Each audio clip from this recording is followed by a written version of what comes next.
You leave her ass by the curb and you give her nothing. No house, no kids, no car, no dog, no nothing. Never, fucking never give a woman the weapon of the state to subsidize her wandering thoughts.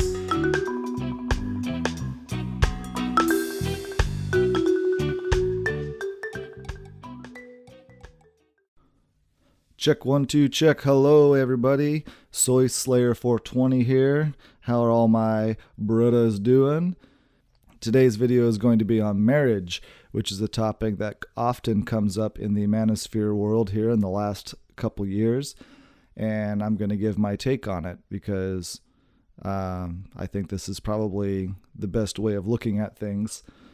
There's been a lot of back and forth going on in the MGTOW, Red Pill, Manosphere world, whatever you want to call it, about marriage. Some say don't do it at all, avoid it like the Black Plague of Death. Some say it works if you go the traditional route. Some say, wait until you're in your 30s or 40s and go marry a young broad, yada, yada, yada. And there are definitely schools of thought in all of these answers that are correct. So this video is advice for men who do wish to marry, and this video will outline the circumstances in which you should do so. Now, I don't know how everything is classified. A lot of people use terms in the manosphere world that I don't really know if I fall into them or not. I'm assuming mine's going to be the traditional conservative route, which I think is called TradCon. Again, I don't really know and I don't care. I'm just going to tell you what works and what has always worked since the beginning of time when it comes to the union of a man and a woman and their families and all that stuff. And I'm going to go into this a little bit later, but I will mention it briefly now. When I do say marriage, I am referring to the non-state sealed form of marriage. The form of marriage I refer to is the, like I mentioned, sacred union between man and a woman without the state's knowledge or permission. Under no circumstances are you to sign a marriage document of any form or fashion when it comes to the state. For this video's purpose, I am speaking of marriage in the holy union sense. So to my fellow religious brudas, this can be done under the blessing of your house of worship. And to my non-religious brudas, I think you understand the spirit of this message. Marriage is essentially the public declaration and contract between a man and a woman under the blessing and oversight of their families. That is all marriage ever intended to be and should be forevermore. So let's go ahead and start with some facts, just some first principles to base this lecture off of. I have 5 of them here. There might be more, but these are the main ones that came to mind when I was putting this together. Principle number 1. The world is a dangerous and expensive place. Principle number 2. The most cherished treasure in a healthy adult man's life is his children. And yes, I know it's true. The most cherished treasure in a woman's life is her children as well, but that's kind of obvious. The reason why I'm mentioning this for men is because of the significance of such a bond coming from a person that did not physically bear a child. Principle number 3. Women prefer not to compete in the workforce, and it is extremely unlikely that they will be able to around age 40 or older. Principle number 4. Man's sexual interest, or his libido, peaks around his mid to late 20s. Women's sexual libido peak in their mid to late 30s. And principle number 5. Men are naturally attracted to youth, beauty, and fertility. Women are naturally attracted to masculinity, resources/status, and protection. So I've mentioned the principles here. Let's go ahead and expound on each one. I'll be as brief as I can with it. Principle number 1, the world is a dangerous and expensive place. Every adult, man or woman, will be dealing with expenses and be dealing with danger in the world. So, in general, the expenses any adult will be dealing with are housing, transportation, children, food, leisure activities, the comforts of life like air conditioning and internet and so on. And every adult will be dealing with dangers. Examples of these are criminality, natural predators, your health or injury, even down to things like weather, etc., etc. It is universally known that men are equipped to mitigate the issues of expense and danger, but they can't do it effectively when children are involved. When children get introduced into the picture, it's a whole different story. And this is because there is going to be a significant portion of each day for the man that is dedicated to mitigating these issues. He's just not going to be there. He's going to be working.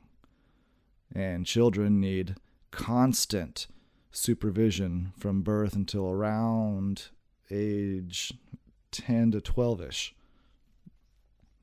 Women are not equipped to deal with the issues of expense or danger, but they are equipped, both naturally and socially, to tackle the development of children.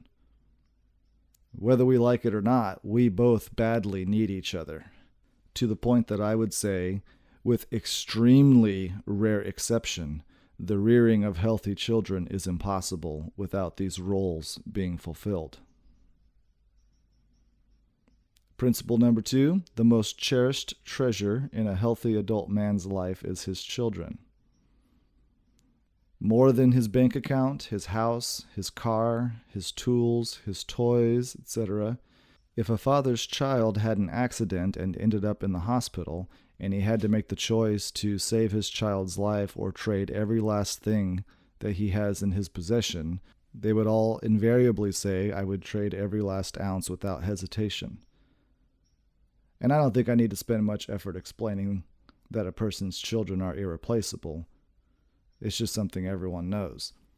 Now, if you're a man that says that you don't want children, and you also happen to be young, one thing I can assure you, which has happened to every man on the face of the planet since the beginning of time, is the change of mindset when you get older. And half of it is kind of an unspoken undercurrent desire for a legacy of your own, and the other part of it is more in a practical sense in the world. But either way, you're going to really want children when you get older. And there are a few exceptions. Some guys will get into their late 30s and 40s, and for their own choices, whatever reason, they still don't want children. But for most men, that will change if that's what you're thinking right now while you're younger. So just keep that in mind. There is an almost guarantee that if you don't want children now, you're going to want them later. Principle number 4.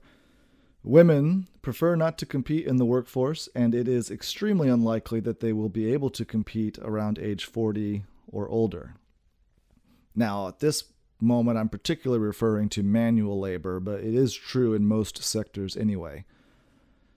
Not only are women not interested in the grind of competition and the endurance that it entails, they don't compete as well. Another good turn of phrase that I've heard is, women make good managers, they don't make good leaders.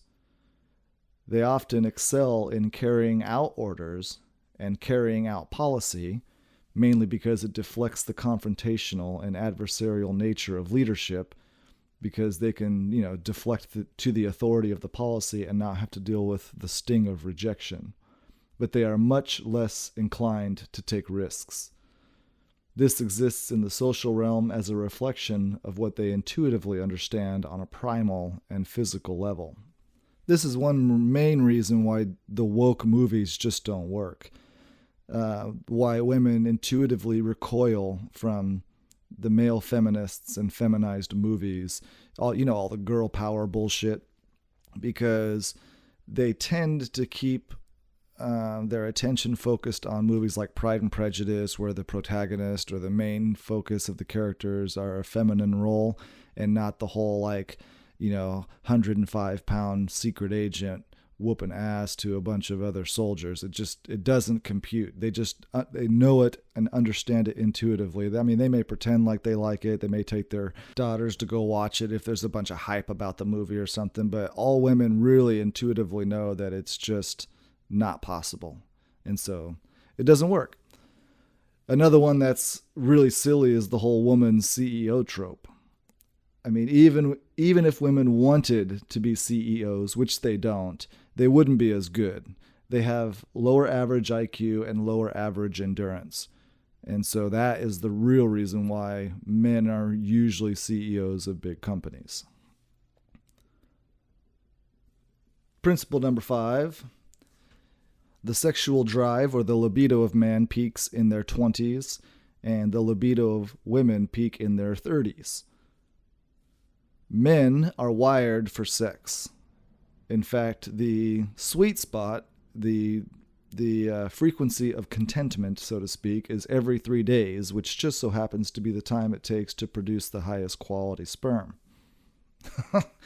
Back when I was in college, just to give an example of how often men think about sex, I was somewhat talking and messing around with this one girl, and she called me one time when I was out doing something, and she wanted me to come over, and I couldn't, and she's like, don't you ever just think about sex? Don't you ever just want to just fuck? And I was like, yeah, about every 9 seconds. Welcome to my life. And that kind of encapsulates just the struggle that men always deal with when it comes to our sexual drive. So men are wired for sex. Women are wired to resist sex. And the most obvious reason for this, of course, is because of the consequence of sex. They have the consequence of carrying a child for 9 months and then, of course, rearing that child for a decade or two. And plus you also have, and I know this is something I don't really like to talk about, but you have kind of the icky factor of sex when it comes to women. You know, I would take a guess, and I know it's hard for me to see it a different way because I'm already a guy, but I would take a guess that entering something is a lot better than being entered into. In a way, I could very much see women's reticence to do that a lot when they're younger. And so one major reason why their sexual peak happens around age 30 is because their body and their mind intuitively understand that the fertility window is closing. And when they see that curtain starting to drop, a biological and psychological interest begins to grip them, and they become more open to it as they get older. Now, this discrepancy tends to come across as kind of a bit of a sick joke on the human race. I mean, I'm sure a lot of other people have asked, why wouldn't God just make these peaks align, at the same time? But there is actually a functional purpose to this. And for that, we're going to take a look at a couple of charts. And these aren't super scientific. I don't know where they came from exactly, besides just a Google search. But it's pretty common knowledge to everyone. And even if it wasn't common knowledge, like we said before, it's intuitive. All right, let's go ahead and start with the chart of the sexual libido or the sexual appetite. On top here, you have the male libido, and it starts off rising quite a bit, in the teenage years, reaches its peak in the early 20s, and then begins to taper. And by the time you've hit 40, you're about near where you started. And then from that point on, And then the female libido is quite resistant to sex. And it isn't until about age 30 when it starts to rise quite a bit, peaking in the mid-30s and late 40s, and then falling precipitously after that, with the intersection apex being right here.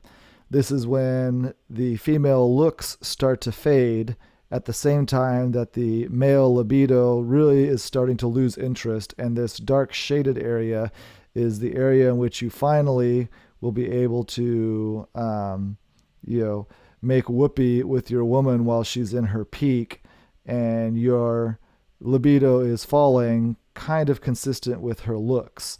So, and I like to talk about how, if you are married and you keep your wife in good shape, or if your wife stays nice and tight, if you get married early, this area right here is when you're basically kind of pestering her for sex.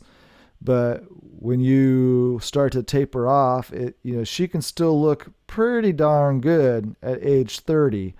And I mean, I know it's not going to be anything like it was when she was 18, but when she was age 30, she can still look pretty good. And if you plan it right, if you get married young, around 17 or 18 or so, that's a good 15 straight years of, high quality, looks and a pretty tight body. And when her body starts to loosen up quite a bit, in her mid 30s, 40s and beyond, it's not so much of a hard hit for you because your sex drive is declining anyway. This is just another example of the libido. I think this is a little more accurate, in fact, because here we have the man right around age 12, which I would agree, for me, that's probably just about right. For me, I was like shooting up like a fucking slingshot, dude. All the way up from age 12 to 13, it just fired up into the stratosphere, and it stayed strong just like that. And, right here it says that it stays strong all the way up into the 60s, which I would probably disagree with. I would say around, 30, 35, it'll taper off like so. But you guys get the idea. This is the one for the women. As you can see, from age 12 to 18. At 18, their desire for sex is not even half of what the male's desire is. And it really isn't until their mid-20s. It's showing here that it's way up at the same level as men, which I don't know about that, but it pretty close. And then right around mid-30s to 40, it actually beats out the men, because this is their biological clock. This is them watching the curtain drop on their fertility. So it's the final push before that window closes. But yeah, this would be an example, and just another example of the libido. Now, sorry, my chart is really pixely and blurry here, but what's interesting to note is the inverse of the sexual market value chart. So sexual market value for women shoots up when they're in their early years, stays up there until their mid-20s or so, and then precipitously falls. The male sexual market value stays pretty low for a while, and then finally gets up where its apex or highest maturity around age 40, and then gradually tapers like that. So this almost looks opposite of the libido chart. So it's interesting to note that this intersecting point right here, this apex, is kind of like the most potent part of the graph to consider. It's kind of like the passing over of the rules. I don't know if I'm making sense with that, but it will hopefully make sense a little later. So here's something else that is probably information you know already, but still kind of cool to look at. How a person's desirability changes with time. So if the person is a woman, just like we talked about, 18 to early 20s, it fires up very high and then drops off like this, which is actually the opposite of her libido. The libido starts like the men here. The libido is very low for a girl at age 18, goes up until about her mid-30s, and then after that final push will taper off. If you're a man, your desirability won't show any fruit really until your late 20s and then your 30s. And I would say it would even kind of hold out maybe into your 40s. I mean, these charts aren't exact, but you get the idea. This was an interesting one. This is the average number of lifetime sex partners by decade of birth, sex, and education. So this is, the generational chart. So in the 1910s, in the early 20th century, Non-college women had very few sexual partners. This is, of course, assuming they're telling the truth. College women had a little bit more, at least for a little while. When you get in the 40s and 50s, it shoots up, and then and this only goes up to 1980. Okay, in the early 20th century, non-college men had a few more than ladies. That changed everything up in the 50s and stuff. This is after the war. College men had a little bit more, but eventually kind of ended up around the same. And this shows the difference between modern women now and what women were like way back when. Let's take another look at the libido chart. So this area that I was talking about right here, this is all of the tension that happens sexually. And again, I mean unpleasant tension, not the exciting kind. It isn't until this moment right here where sex becomes the easiest between a couple. And it will decline from that point. And I do want to mention that we're talking about healthy men and healthy women. So healthy both in physical and their mental capacity. So I'm not talking about modern women here. Modern women are very dysfunctional today. But so I'm really kind of showing you guys these charts as a reflection of the way human history has mostly conducted themselves. And an 18-year-old woman who really wants to have a lot of sex is a bad red flag, and men intuitively understand that. We don't want a woman who is very promiscuous. I mean, we want her if we don't feel like working hard on a particular night, but in general, we definitely don't want to marry her, and we don't really want her around. So, yeah. So a healthy man's desire for sex tends to decline here, and the healthy woman's desire for sex is inversed until you get to here. Then they both trail off together.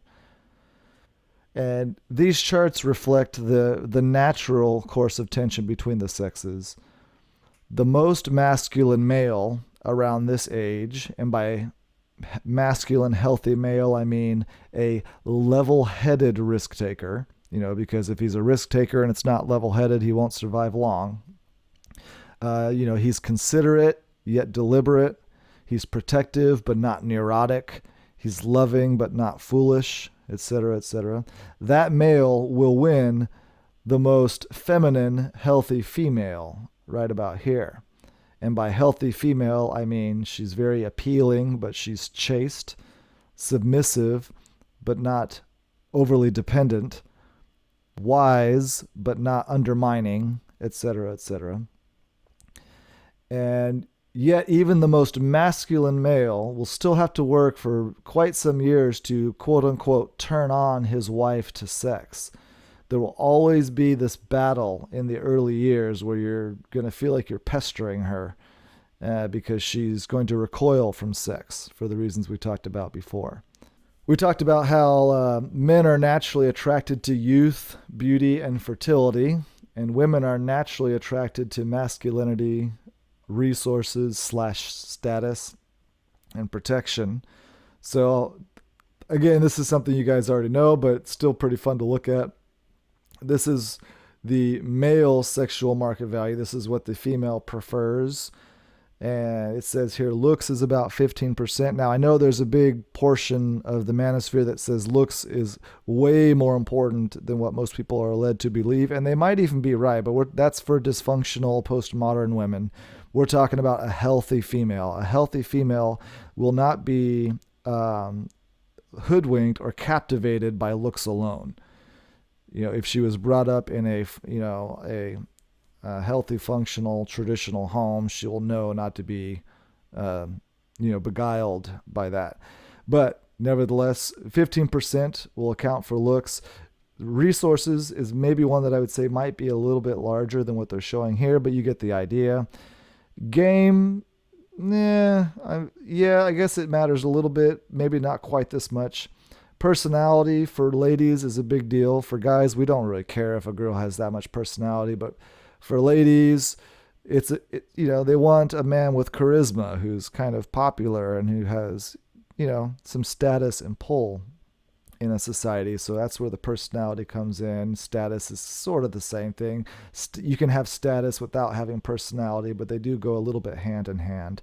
If I said anything should be a little larger, maybe age, because women definitely prefer men in their 30s and 40s over age 20. But this is this is the gist. And then one of my favorites to look at here is the female sexual market value, SMV. I mean, yes, I and most men will wholeheartedly agree. Looks is 80%.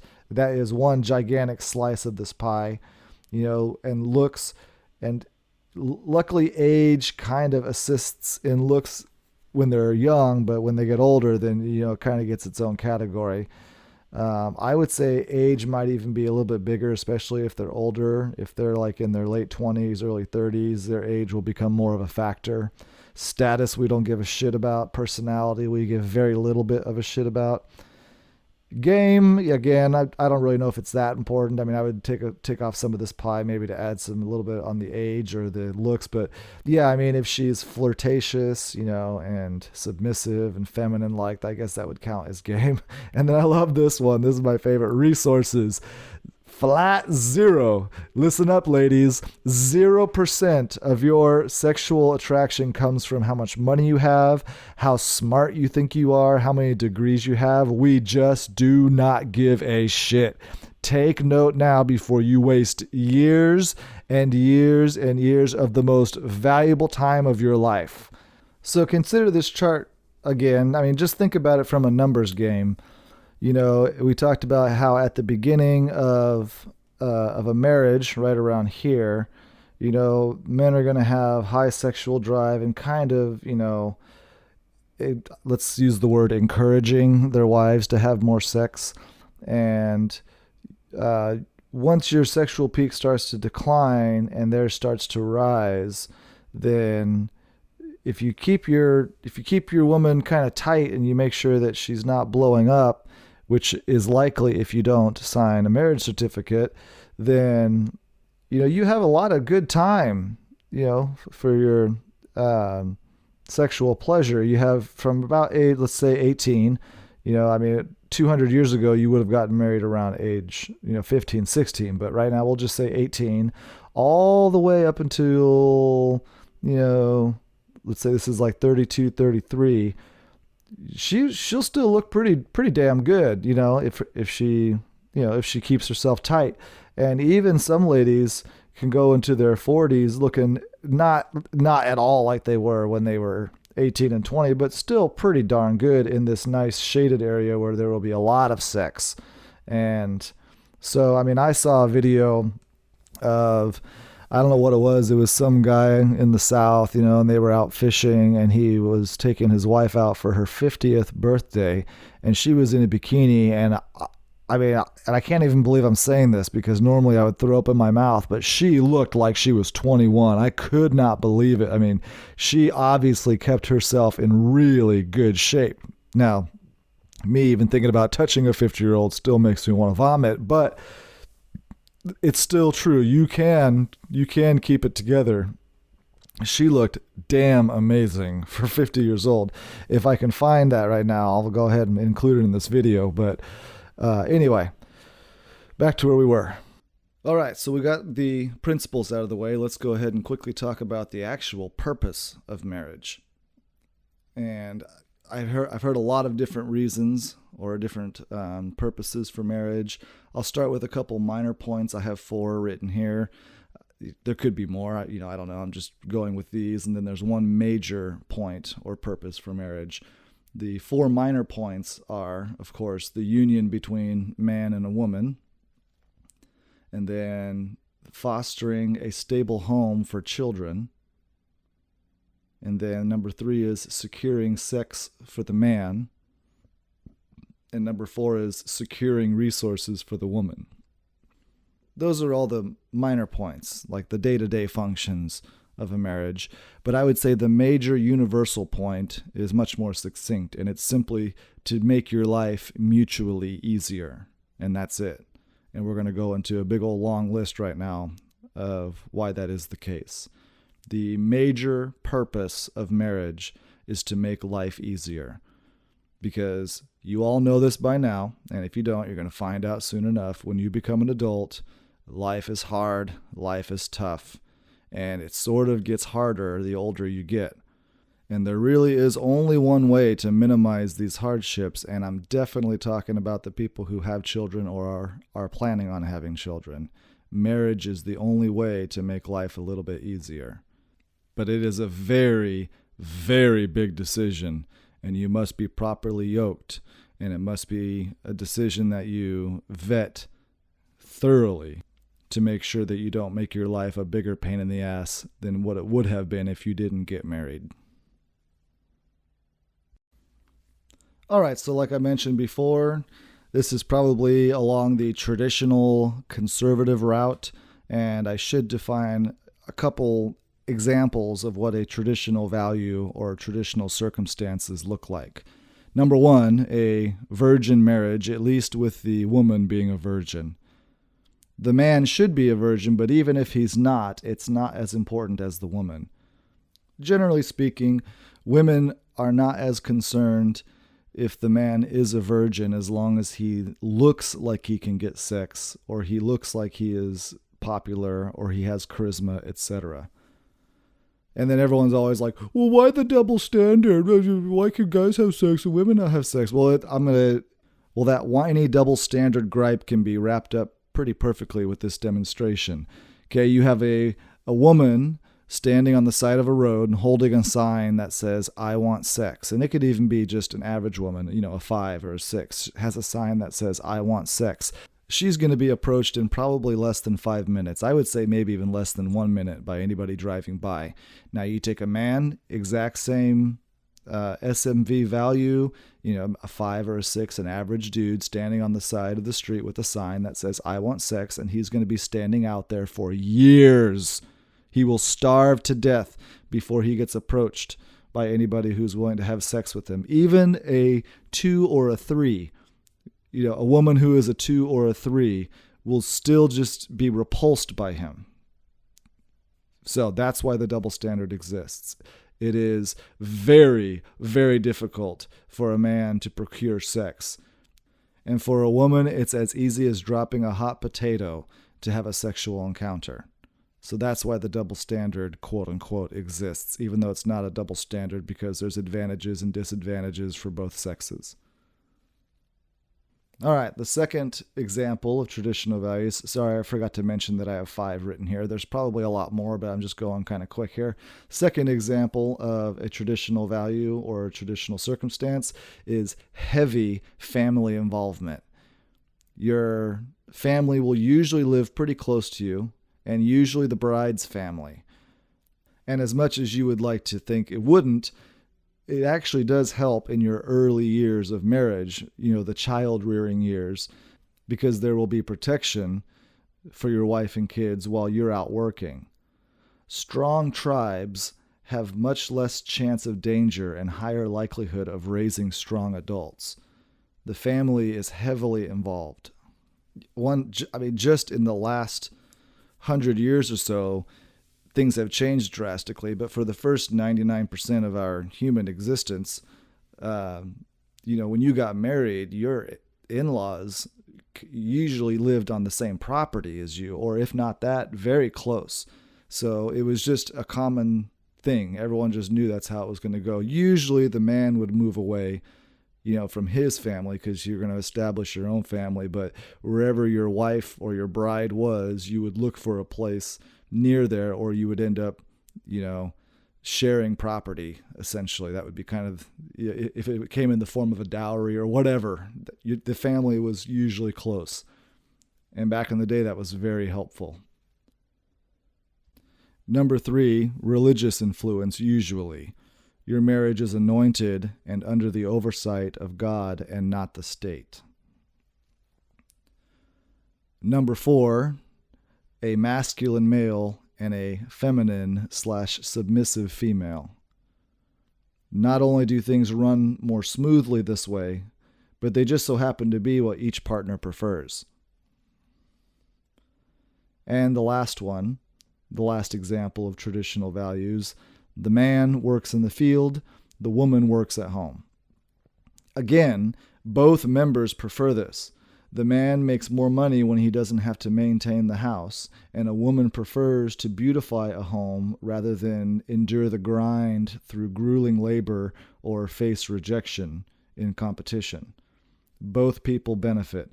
The woman increases her future resource potential, and the man gets to enjoy the youth and beauty of his wife since she's not stressed with hard labor, resulting in the toil on her looks. So I'm going to compare the difference between a traditional value marriage and I guess what I'll call a feminist style marriage. Feminism is the destroyer of marriage, the destroyer of relationships, the destroyer of happiness and contentment for males and females. And when I say feminism, in my head, I, like many of you, are kind of drawing up imagery of some blue-haired, tatted-up, nose bull-pierced, hamburglar-shaped war pig. But in general, I'm even though I'm seeing that in my mind, I'm just referring to the dysfunctional postmodern paradigm programming, the I am woman, hear me roar, girl power bullshit. So I'm not talking about so much the movement of feminism as I am kind of the social programming. Okay, so I'm going to compare and contrast all of the different possibilities of getting married. And we're going to dwindle down what is the most ideal circumstance to get married. And a lot of guys in the manosphere say, well, the ideal circumstance is to wait until your 30s or maybe even your 40s and marry a young broad, which is not a bad idea, but I would say that's not the ideal circumstance, even though it doesn't seem that way at first. But before we get there, I'm going to break down all the different possibilities that can happen in a postmodernist/feminist paradigm marriage. There are 4 ways to get legitimately married.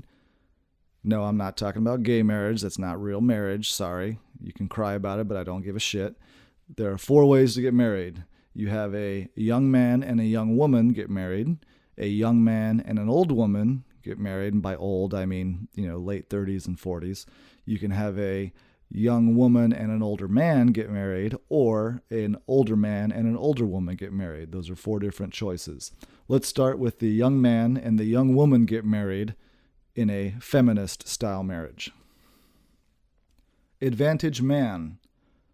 You'll have a 2-income household, but not if you make less than her, of course, at least not for long. And your wife will still be young and fertile. Disadvantage man. High chance of infidelity. You will be constantly competing with men of higher status.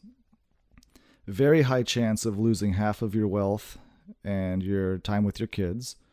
Very high chance of drama because of damaged history in the woman's past. High chance of bitchy wife syndrome. The likelihood of working all day and then being expected to share the household chores, which basically will end up feeling like the constant chore of supporting yourself, like through college or something when you were younger. But of course, you don't get a degree for being married. You will also have a lack of authority in the decision-making, 50-50 shared at best, particularly financial and in the rearing of children. Extremely high likelihood of being cucked and berated. High likelihood of not being in a virgin marriage, which will affect pair bonding, and then you have, of course, the element of disease. Your wife will not be feminine, not be warm, not be inviting, and will be less attractive. And you will also be dealing with the likelihood of a wife who parties and drinks. It's a lot of disadvantages. All right, advantage for the woman. She gets to be the boss. Illegitimately, of course, in the relationship, and then she will use the illegitimate power of the state to subsidize her betrayal and irresponsibility. She'll be deflecting and relegating her household duties with her husband. Likelihood of delaying childbirth, and not as much pressure to look attractive. And then she'll be doubling her income, without putting in the feminine work. and she'll be controlling the finances and the property, at least hers. And if she has children of her own, then she'll, with you, by you, have her meal ticket to subsidize her children that aren't yours. Now, the disadvantage for the woman being married to a young man is higher likelihood of having a weaker man, because feminist men are weaker men. She'll have less income because the man will be early in his career. She'll have to work a job on her own, because girl power. She'll do a crappy job at the household duties. She'll have less security. She'll be carrying emotional, physical, and relationship baggage. And this situation is not a controlled, high-functional environment for her children, present or future. Okay, and everything that I say, there's a lot more stuff that you can put on here. I'm just kind of going off the cuff here a little bit. So let's take an older man and a younger woman getting married under a feminist paradigm. The advantage for the man, okay, well, he gets a woman who is younger and more fertile than an older woman, and she'll have a little less incentive to betray you if you make money, but not much less incentive, because the thought and mindset of a modern woman is to constantly monkey branch. So it's basically the same advantages as a man gets when he's young and marrying a young feminist. Okay, disadvantage for the man if he's older. All the same disadvantages that we mentioned above, but now you're older and less patient. Also, if she divorces you, there's a larger purse at stake. And then, of course, the age difference will ultimately become too annoying to deal with. It pretty much drives a wedge on deal-breaker issues like the rearing of children, mutual interests, your own public reputation, her conduct in public, etc. All right, the advantage for a woman, if she's a young woman marrying an older man, are all the same advantages we mentioned before, but now she has higher income earning potential because the man she's marrying is older and probably more established. The disadvantages for the woman is that, again, she still has a weaker man because an older, weaker man is going to marry a young feminist.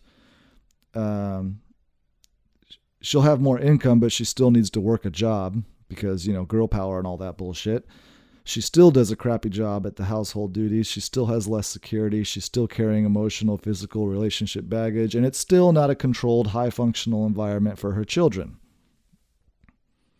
All right, now let's take a look at an older woman and a younger man get married under this postmodern framework. The advantage for the man, he's younger, marrying an older woman, so he gets some sexual junk food experience. And that's about it. That's all I can think about what would be the advantages. Disadvantage for the man is that he's banging an old bag, plus all the other disadvantages we already mentioned. Now you even have a higher likelihood of partying and drinking because she's getting up there in her 30s and 40s. You'll probably end up getting double cucked because your quote-unquote kids, her kids, will almost be as old as you. And you probably won't have any kids of your own in the future. All right, here's the advantage for the woman. Everything we mentioned above, but now she has less income because the dual income of her plus her younger spouse is not going to be as much as if she was married to an older man. She does get the energy of youth. So she gets to capitalize on the man's sexual peak while she is in her sexual peak. So she's actually aligning these peaks that we looked at on the chart. But she never had to undergo the period of time where she was waiting for a man's purchasing power to increase. And I'll explain that a little later. And even under these circumstances, she'll still keep her options open. All right, and then the disadvantage for the woman is overall she'll have less income and less security and a weaker man, plus all the disadvantages we mentioned earlier. And the last possibility under a feminist framework is an older man and an older woman gets married. The advantages for the man, I don't have any listed here. The disadvantages for the man are still all the same disadvantages we mentioned before. And then, of course, he has dried up goods. The older woman now probably needs companionship and resources more than she need a man. And if you have kids, your kids and her kids will function basically kind of like a business. There's not much relationship or even a need for one. And so it's just going to be kind of a bland experience all around. Okay, the advantage for the woman is she's got her meal ticket in the period of her life when she is least formidable and competitive in the resource pulling market. And the disadvantage for the woman is that she's starting too late. If you're getting in your mid-late 30s and 40s and you're getting married, you're just all around, you're starting way too late. Even with this, the older man and the older woman getting married in a feminist, postmodernist framework is probably the best solution, even though it's still a poor one. The best chance that you have of a content life, if you were a feminist, is being an older man marrying an older woman. So now we're going to take a look at all the different options if you're marrying in a traditional value marriage. Okay, so here are the options. We have an older man marries a young woman. An older woman marries a young man. An older man marries an older woman. Or the best scenario, a young man marries a young woman. And let's take a look at that. So first one, older man marries a young woman. Advantages for the man. Okay, you get a woman in her physical prime. She is feminine, she is submissive, she is warm. The house is maintained. She's a virgin, which is good pair bonding. And in the case of a widower, so if you had a woman who was, I don't know, let's say she got married at 18, her husband dies at 19, she's still really young, this is the next best choice of an older man marrying a younger woman. You have the likelihood of spiritual grounding in your relationship, and then you have the authority in the home. The disadvantage for the man is there will be a period of apprehension in bed because she's not in her sexual peak for a while. Another disadvantage is that is going to be a hard sell for her family. If you are 42 years old and you're planning on marrying a 20-year-old girl, and remember, a traditional value arrangement is going to be, heavy family involvement. Everyone can kind of see what's going on there. You're going to have to convince her father to hand her over to you and her brothers. And it's all around. That's going to be a challenge. Another disadvantage is the age difference, again, drives a wedge in the relationship when it comes to life experience. Even if you both get along very well, a deep foundation based on experience will not be there. And that can affect some of the other issues that we noted above, like the rearing of children, mutual interests, your own reputation in town, you being an old man married to a younger woman, etc. Another disadvantage that older men might not consider is that you will be a very old grandfather. So later on, when your children have children, you're going to be getting too old to truly revel in the joy of your grandchildren. And that's a big deal when you're a grandparent. We were designed to be grandparents kind of in our 30s. If you want to look at the human race from the 1800s and earlier, you were married, or you had better be getting married around age 15 or so.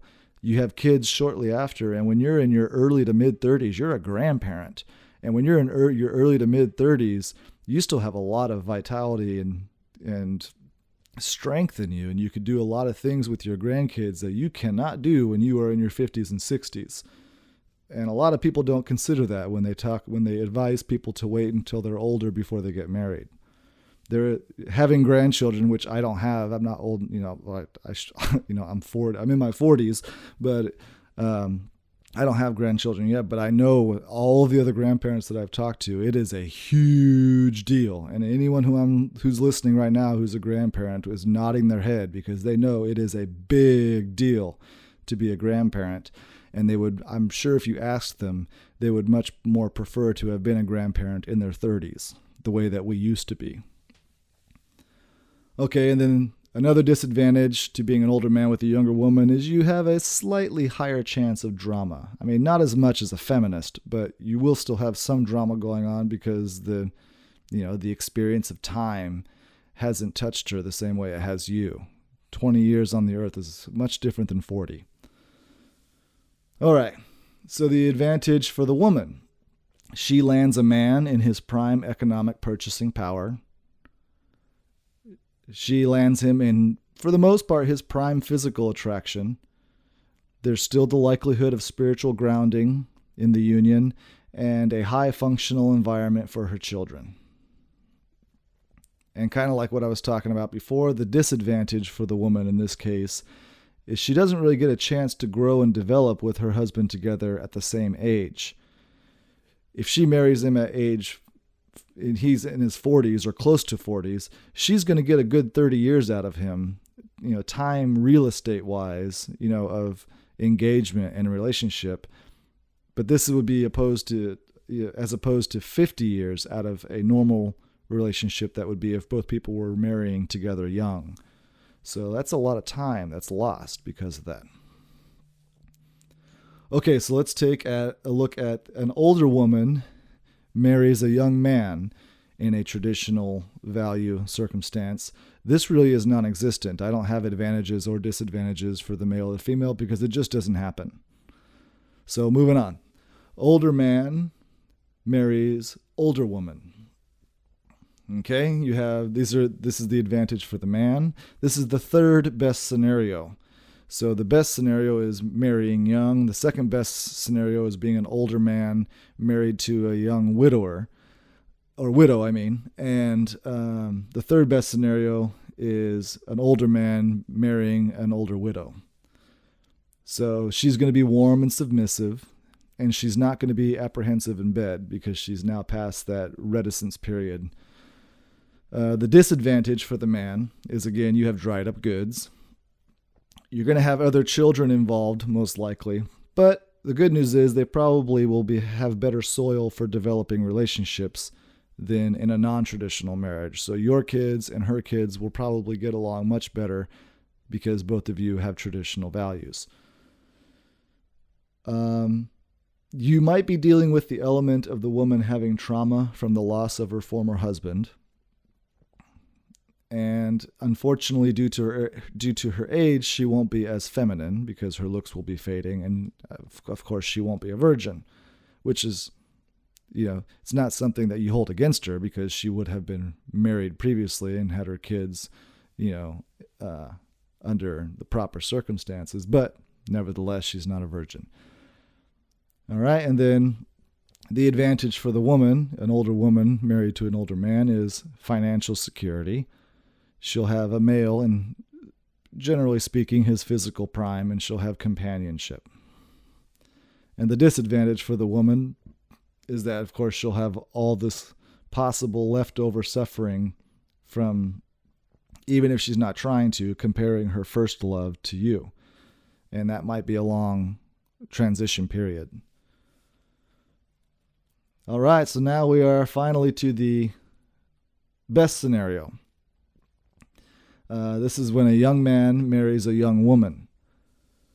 And I'm going to take this in pieces. I'm going to talk about the advantages and disadvantages early in the marriage, and then the advantages and disadvantages later in the marriage, because, well, I'm sure it'll make sense here in a minute. So the reason why this is the best scenario is because both the man and the woman share equal reward and equal risk. It just happens at different times. And I'll show you what I mean. So this is early in the marriage I'm talking about, and I've taken this from like an 1800s perspective. So age 16 to like age 28 or 30. This is in the early years of your marriage. The advantage for the man, okay, he gets the woman in her prime, and I'm speaking of fertility, youth, and beauty. She is submissive, she's warm, she maintains a home, and she's a virgin. She follows your lead on rearing of children, and the man is the head of the household when it comes to authority. Very little drama, and a safe and healthy environment for your kids. Disadvantage for the man: you're going to have low purchasing power, so you're going to have to keep the woman slightly uncomfortable to keep ties on her, and you'll have to prove yourself worthy in the long term as compared to an older man now. You're going to have to sacrifice your body for protection and in labor for long-term financial benefits. And then another disadvantage for the man, for the young man, is you're going to have less sexual partners. But what would you need all those sexual partners for anyway? If your wife is young and hot and fertile, and there's no risk of losing your livelihood or being tied to other women through their children, which may or may not be yours. It's kind of a nice deal. Yeah, you have to reduce your sexual partners to one, but if you pick one wisely, it can carry you through for a long time. Okay, so the advantage for the woman, the young woman who's married to the young man, is she doesn't have to compete in the real world for resources. In short, she doesn't have to get a job. And she has the physical protection from her younger and stronger husband and her nearby relatives. Now, the disadvantage for the woman is her husband is not in the prime of his earning potential, and his boyish, youthful look will not have the same attraction level as a fully grown man with the same social status in the community. And she's just going to have to accept the fact that 95% of the population live pretty meagerly for the first act of their adult lives. And then she's going to be tasked with home maintenance, child rearing challenges, and she's going to be second in command authority-wise. And then, of course, she has the disadvantage of childbirth. Now, this is all early in the marriage. This is where the man basically gets kind of the rewards ahead of time. Later on in the marriage, this balance tips to the woman. But even still, they both kind of get pretty nice advantages either way. Here's the advantage for the man later in the marriage. This is age 35 and older. Now, the man's sexual peak is going to decline while the woman's peaks. This kind of natural transition is sort of a passing of the attraction. So the woman actively now wants to have sex, but still probably not as much as the man in his sexual peak. And the man's peak declines at the same time the woman begins to lose her attractiveness. It's a real smooth kind of passing transition, like we mentioned. The kids, another advantage for the man when both are older, kids are raised and developed well with high-functioning lives. He gets to marry them off and revel in the joy of his grandchildren at his highest earning potential, or at least very high earning potential. His grandchildren will experience him as the ruler of the kingdom, and he still will be young enough to enjoy it. Another advantage, you are sharing your life with a woman who raised your kids and endured the challenges of life with you. And this kind of connection during the fading sexual drive period of a man's life becomes more valuable really than her attractiveness. Your relationship, which was founded on deep traditional roots, only grows stronger. Now, the disadvantage for the man later in the marriage is you're not going to have a young, fertile woman anymore, but you don't really want it that much more anyway. Of course, you're always going to prefer a younger, hotter chick no matter what, but it will never be as strong as that really annoying drive that you had when you were 18 years old. Now, the advantage for the woman really shows up here later in the marriage. So now they both got married young, and now they're in their mid to late 30s. The advantages for the women are you have the protection of high-earning resources coming from a man who is very likely to remain loyal to you because of how easy his life was made with you. The household maintenance will be minimal because of the assistance from your children and your grandchildren, and even if they're out of the house, you still have the resources to hire help if you need. You still never had to compete in the real world, and now you get to enjoy the company of your family and the joy of grandparenting. And you're going to have a well-seasoned man as a partner in his economic and physical prime during your sexual peak. This is to the woman. And basically you get kind of like a blank check on creating a home, like parties and, signing up for competitions and awards and all that stuff that women like to do when they get older. Pinterest and Instagram is a perfect example of all this. And the only disadvantage that I was able to think of for a woman under these circumstances is having fading looks and fading sexual attraction. But of course, she doesn't need them that much because she's married to a loyal man. And I forgot to mention, the advantage for the woman is you're going to have a husband who is a soldier who is willing to, put his entire life on the line for your kids. That won't be the case, in a less stable marriage, especially if the children that you have are not the children of the husband that you are married to now. So I hope I was able to illuminate this pretty well. Now, I know a lot of you guys in the modern world who are dealing with dating now, you pretty much don't have much choice. You kind of have to wait until you're older and then, bag a young broad and go with the second best route. But just be aware of the disadvantages that I mentioned here. If you are still in your teenage years, this is your chance to truly and thoroughly vet the woman that you would like to get married to. And I just want to mention to you that it really is better to start as young as possible. And I know this is not a popular opinion, but the younger you start and establish your life, the easier it will be when you get older. There will be a long period of, a time when you are in intense labor and you're going to feel like you're really poor. But that's the fact of life. That's really how it's supposed to be for everybody. And if you start younger and you have your children when you're younger, you're going to be able to enjoy your grandchildren more when you are younger, in your late 30s and 40s. And that really is the ideal situation. Now, for ladies out there, when men say that when we're selecting a wife and we say, well, we want a woman that is quote unquote smart, we're not talking about your education. In fact, like you saw before, we don't give a damn about your education. What we're talking about when we say smart is the ability to understand the logic that I just mentioned right now in this video, the long-term logic. If a woman cannot see the obvious advantages of a traditional union, they're too dumb to marry. We don't give a crap what kind of education we have, what you have, or what you think you have.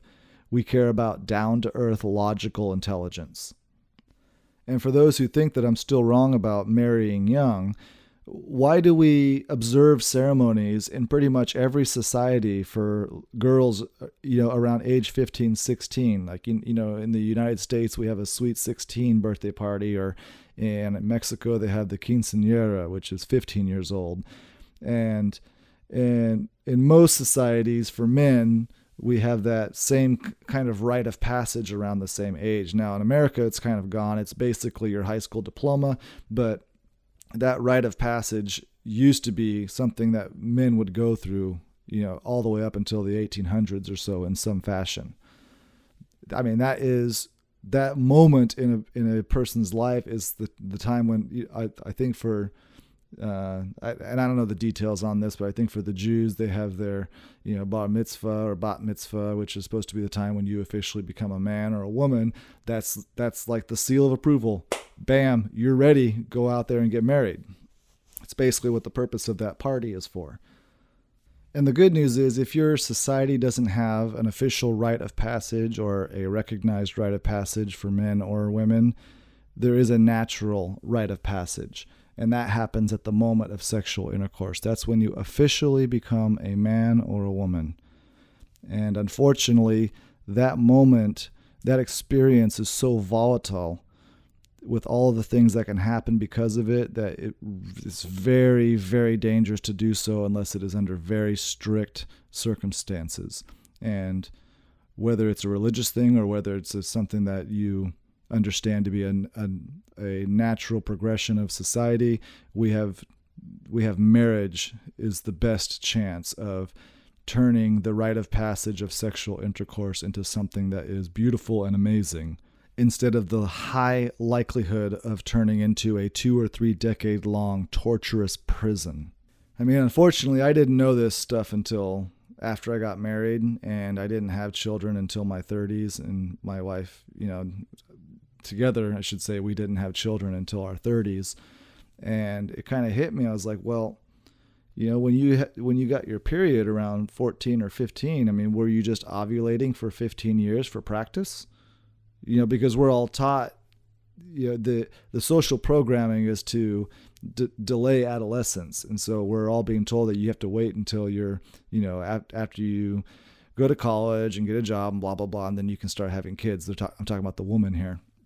And it's complete horseshit. Like when a woman has her period, that is her body telling her, hey, this window is open and it's open for a limited amount of time and you better get to work. And if you don't, there's no amount of money, no amount of crying, no amount of influence that will ever reopen this window. And it's just tragic that, women go through so many years of having periods and not having children because that's their body saying, hey, I don't care what the fuck your society tells you. This is nature, and nature tells you you better get on the ball. So, yeah, getting married young with both people being young is the best course. The frank truth is that the traditional life is the one that satisfies the most preferences of men and women, but these preferences are long-term. All right, so I wanted to go a lot faster than this, but there's just a lot of information that I wanted to give people who are thinking about becoming married. I should go over the marriage license. This is really, really important. It is so crucial that you understand this. Never, and I mean fucking never, sign a marriage license. And the one who will be opposed to this, of course, will be the woman. And she'll put out all of the low-level intellectual stops to try to convince you otherwise. None of them hold a candle to the simple fact that introducing the state into your union will utterly fuck you 10 ways till Sunday. Don't do it. And she's, it might get to the point where she says she doesn't want to get married because of it. See ya. That's part of the vetting process. If she wants you and she's willing to establish and develop a life with you, the license won't mean a damn thing to her. And of course, the main argument is going to be, well, then he's going to leave. Okay, well, who is more inclined to neglect the relationship when there is no marriage license? Let's take a look at the woman. Oh, but what if he decides to leave me after we build a home together and have children? And my response would be, you and your family couldn't vet this out before and during the engagement? Did you select unwisely? Now, I know there may be a rare case where you meet a guy and he's picture perfect from the beginning and no one could see anything wrong with him, and he ends up being this, wild curveball that no one else could see, not even his own family. And if that happens, if you meet a guy who seems perfect and he ends up cheating on you, you'll have your father and your brothers to, wink, wink, take care of that problem in the natural way, like the Old Testament biblical style way, and go deliver a savage ass beating or do whatever is necessary, kind of that unspoken universal understanding that everyone really knows, under the radar, that no one ever really talks about. And the man will say, but what if she cheats on me? And what if she blows up like a big old balloon? And my response is, you leave her ass by the curb and you give her nothing. No house, no kids, no car, no dog, no nothing. She will be as utterly fucked as you are. You are going to have the pain in the ass of maintaining your career while raising your kids in this juggling act and keeping your home up and running, and she's going to have the exact same problem. She gets to find a place to live. She gets to share the responsibility of raising your kids on her time, and where she gets to work a shit-stained job like the rest of us, etc., etc. So if she fucks up, she gets equally as fucked as you do. If you fuck up, you become equally as fucked because you're going to have to deal with the element of family rage from her father and her brothers ripping your limbs out. Never, fucking never give a woman the weapon of the state to subsidize her wandering thoughts. Quite the contrary. You make her sign the documents that protect you. I would never respect a man who married my daughter and didn't protect himself from the state. And if you are stupid enough to hear this information and still get married and have the state involved, then you deserve to lose half your stuff and more. All a marriage needs is the oversight of the Lord Almighty. Fucking period at the end of this sentence. Quick little side note advice. This isn't exactly part of the lecture, but it's something that you guys might want to have in your back pocket. It's something that I use every once in a while when I am watching a video. And my wife, she's pretty aligned with all of this stuff, but once in a while we'll be sitting there watching a video about some woman who utterly destroys a guy's life and whatnot, and I always say the exact same thing. I say, in this case, it's just cheaper to have her killed. And my wife's like, oh my God, that's so horrible. I can't believe you say such a thing. I was like, no, well, I'm not saying I'm going to do it. I'm just stating the fact. $10,000 can have a person killed, which is much different than losing $2.5 million. And $2.5 million is not that much. Let me say that again. That's a shitload of money, but that is an ordinary amount to lose for a working class man. We're not talking about, a woman who marries up a millionaire or something and ends up getting millions in return. A woman who marries a guy that's like, normal, making 50, 60 grand a year, can suck about $2 million out of him over the course of the next 20 some odd years. And I always say the same exact thing. And every time I give advice to someone who's about to get married, I always tell them, have this little turn of phrase in your back pocket to introduce occasionally, to just remind your wife or remind your girlfriend or remind the woman it's always cheaper to have her killed. And it'll at least be something in the back of their mind when they start to act up. Finally, in conclusion, the whole point of this was just to demonstrate and to illustrate that the whole point of marriage is to make your life easier. And we do have, my wife and I know another couple where the woman in that relationship is a feminist and she's griping about her marriage all the time and blah, blah, blah. And I just straight up asked the question. I said, how have you made your husband's life easier? And she's always like, well, it's not my job. I'm like, okay, well, how are you why on earth would he put himself through the pain in the dick of getting married? How have you made his life easier? There's a long list of how your life has become easier since you're married. I'm talking to the woman, but how have you made his life easier?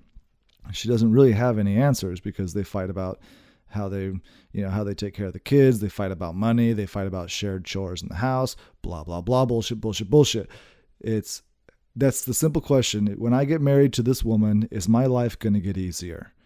Am I going to be able to, compete in the real world without having to deal with dragging the baggage of dealing with what a bachelor would have to deal with? I got to go home. I got to make sure the place is clean. I got to make my own food. I got to clean everything up. I got to, do the laundry, whatever. It's a big old long list of things in life that would make life so much easier if someone else was doing it. And all I had to do was, share the domicile and pay for it, because I'm cool with that.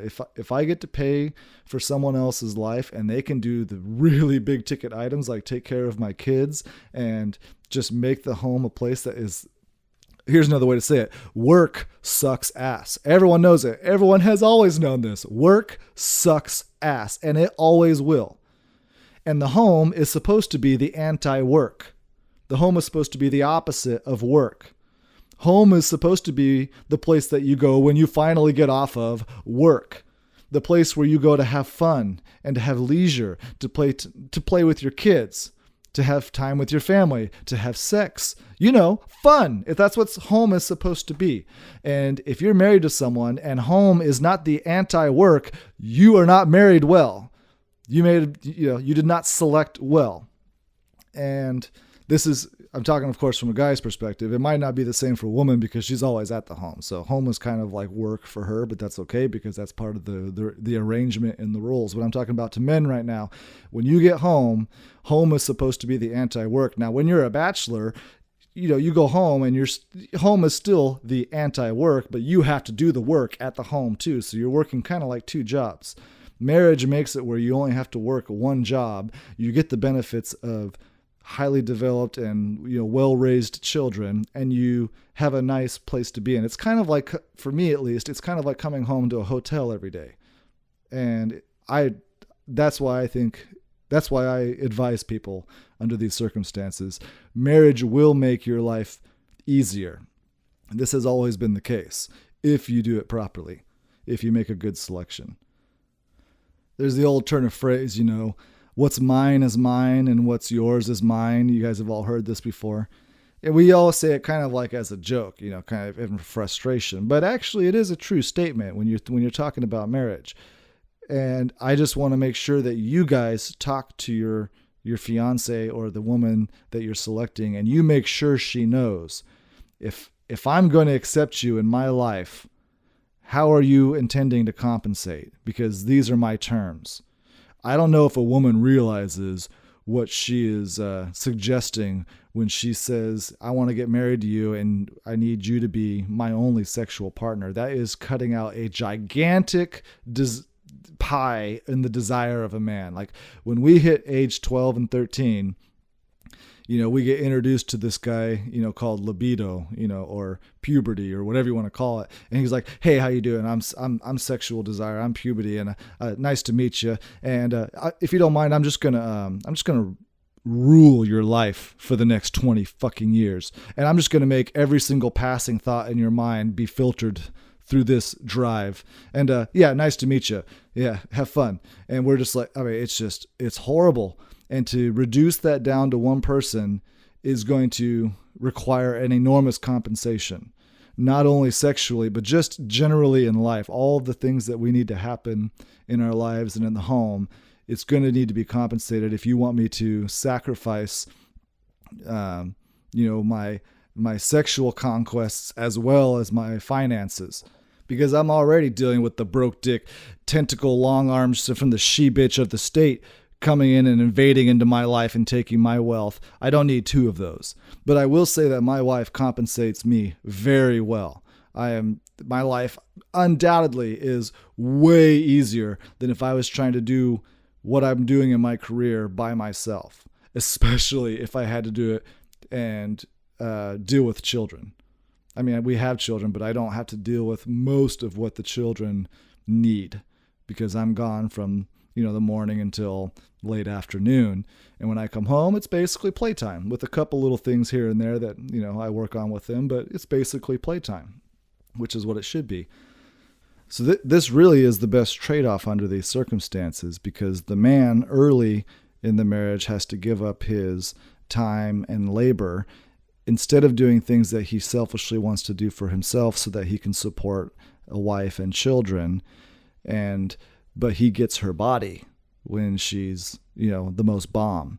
And later on is when you truly enjoy the fruits of your labor with your children, your grandchildren, and you'll have the financial purchasing power of buying the big toys.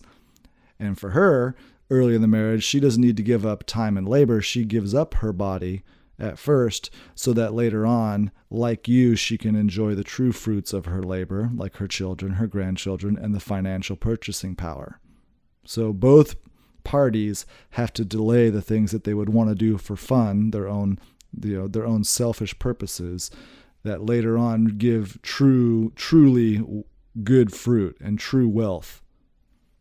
And these fruits, this true wealth scenario, won't manifest, at least not mutually, in any other scenario where the age gap is there or where both people are marrying at an older age.